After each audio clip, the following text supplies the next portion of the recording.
May nagre-request kasi nito na ano, na Avanza. Baka pwede daw natin i-test drive kasi nasa ibang bansa siya. Misis niya lang yung naandun sa kanila. And wala daw talaga siyang kakilala na mekaniko. Kaya baka pwede naman po Sir Ton, pasuyo naman, i-test drive ko yung unit para makita ko, ipakita talaga yung interior, exterior, ang takbo ng sasakyan. So siguro babalik tayo dun sa dating ginagawa natin na test drive talaga ng unit. Marami kasi nag-request talaga, ba't di na kayo nag-test drive? Kaya ngayon, gagawin natin, i-test drive natin to na ano, i-test drive natin to na Avanza. Yan o, yung automatic na 2016. 17. 16 or 17? Double check natin. Yes. Test drive tayo ngayon kasi ano, at least makasama kayo sa pag-test drive ng sasakyan. Pero didiretso kami ngayon sa isang project ni Sir Ranel, Light Zone. Papakita rin namin sa inyo, pasilip din namin sa inyo yung project niya na magkano yun sir? Ilan na inabot nun? Worth? 800,000 worth 800,000 na project na solar. Kaya kung gusto niyo rin magpatayo or magpa-set up ng solar, kahit saang sulok ka man ng Pilipinas, pwede ka puntahan ni Sir Ranel. Pwede kami pumunta sa'yo para siyempre kung gaano ka-quality yung mga sasakyan namin, ganon din ang quality ng trabaho ng Light Zone. Okay. Silipin niyo yung anong tawag dito sa Ranel? Inverter room. Inverter room. Ito yung inverter room sa project na ginawa nila dito. Tingnan nyo kung gaano kalinis ang gawa. O, di ba? Ayan. Walang backjob. Hindi katulad ng kilala ko, puro backjob. Ayan. So, kaya, if ever, gusto nyo rin gusto nyo rin magpalagay ng solar. Available yan dito sa amin. Hindi lang kami sasakyan. Yan po si Sir Ranel. Siya po ang sa solar natin. Maayos niyang kausap. Dito tayo sa second floor. Second floor pa lang inaakit namin pero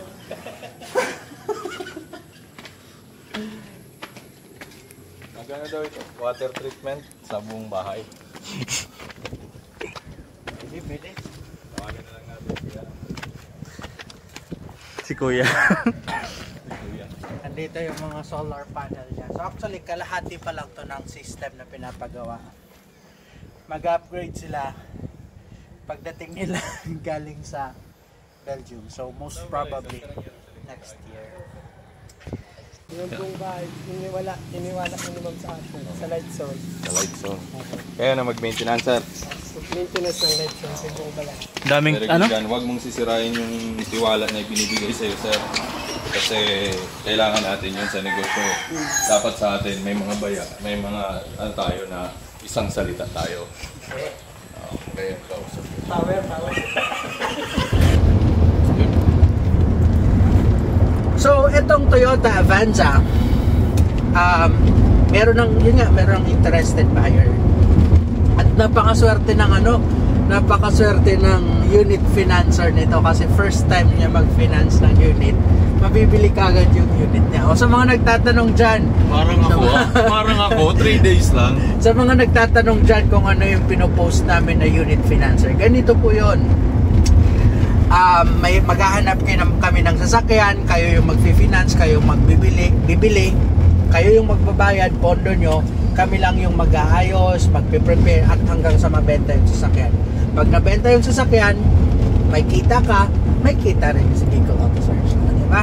So, partnership ang offer natin. Kaya sa mga gusto mag-finance, open tayo para mas lalo tayo mag-expand. Napakaswerte ng financer nito. Diyan ako nagsimula eh. Finance ng unit. Ayun. Naging bread and butter na. Kasi kung sabi nga kung ang may pera ka lang naman sa bangko, sabihin natin may 500,000 ka sa bangko, in 1 year hindi naman yan kikita ng 5,000, 10,000 eh. Ilang percent Sobrang lang? baba. Ilang percent lang yun? Tapos pag pagbigay sa'yo ng 1%, itatax ka pa. So, ang laki. So, dito at least, andito, nasa sasakyan. Pwedeng garahe sa yung sakyan. Kung malapit ka lang dito. Pwede mong gamitin. Kahit sabihin natin in 1 year, nakaisang benta lang ng sasakyan yung pera mo. Tumubo ng 20,000, 30,000. Hindi na masama, di ba? What if dalawa? What if tatlo? Monthly nga ako nun 2 weeks. But anyway, sa ibang details niyan, sa gusto mag-unit financer, tawag na lang kayo, discuss namin sa inyo. Regarding muna dito, ito na po. Sobrang smooth talaga ng Toyota Avanza. Malamig ang aircon. Sabi ng iba, baka hindi kaya tumakbo ng 100. Tingnan nyo, 100 na tayo. 110. Sige. Kaya pang tumakbo. Smooth pa. Tahimik. Very makina. smooth.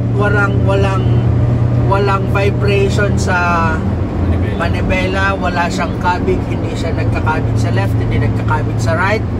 Kahit pag nag-brake ka, wala siyang inik. Usually kasi, yan ang Rotor problema. disc. Rotor disc o may inik. Ito wala. So, very smooth siya. Wala siyang kalambag. Ataw. Ang sarap ng ataw na. Ang ganda ng shifting niya.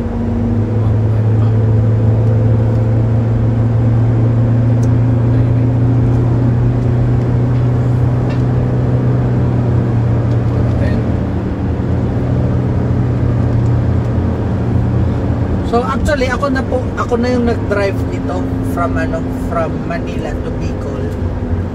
Hindi ko naman na video pero mag-isa lang ako dito.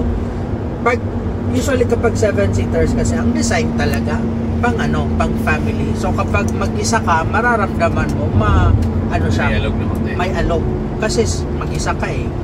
Pero kapag ganito na mga 4-5 nang sakay mo, very comfortable. Eco mode na rin kaya matipid. From Lucena ang nakarga lang namin nito, nagkarga lang ako nito ng 2,100 from Lucena. Pagdating ko dito Lucena to Bicol, pagdating ko ng Sorsogon, ang gas level niya 2 bars pa.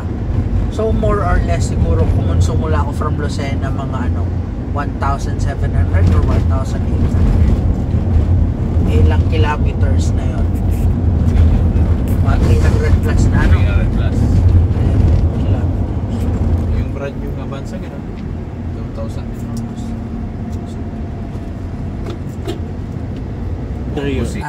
Dito sa interior nitong Toyota Avanza, nakikita mo naman all plastic, black plastic, hard plastic po yan lahat.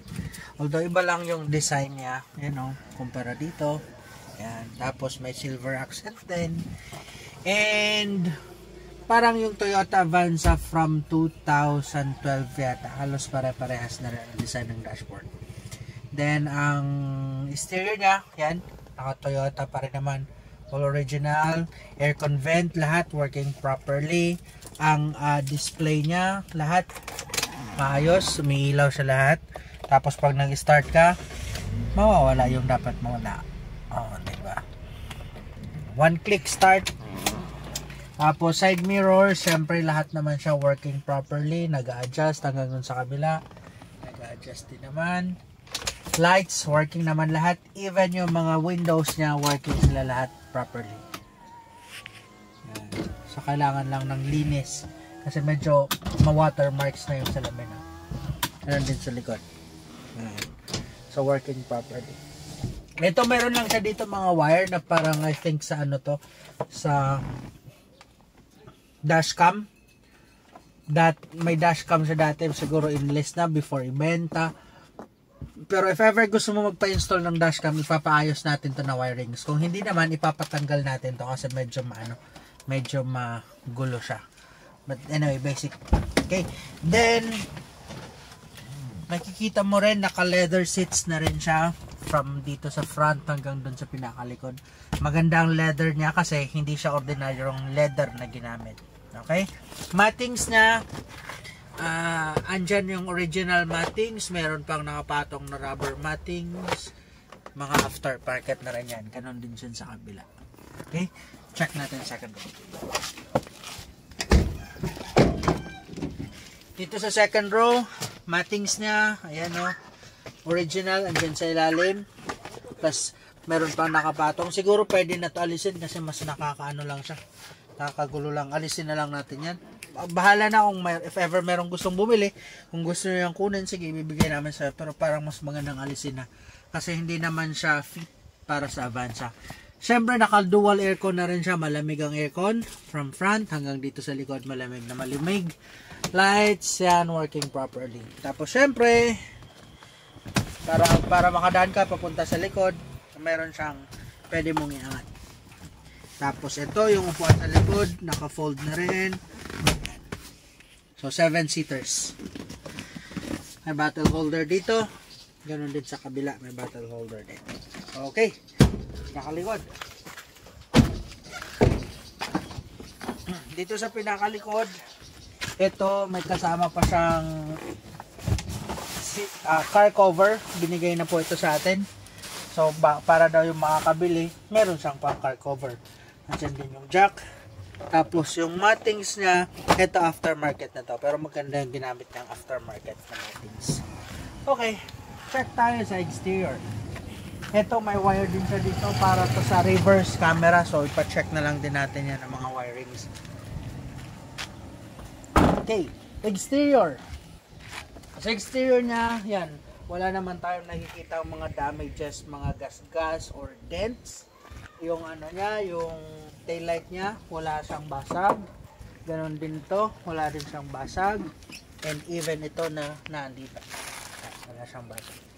Okay. E-variant, Toyota Avanza. Yan. Dito sa side, nakikita nyo ang roof rail, naka-roof rail na rin siya since this is the E-variant.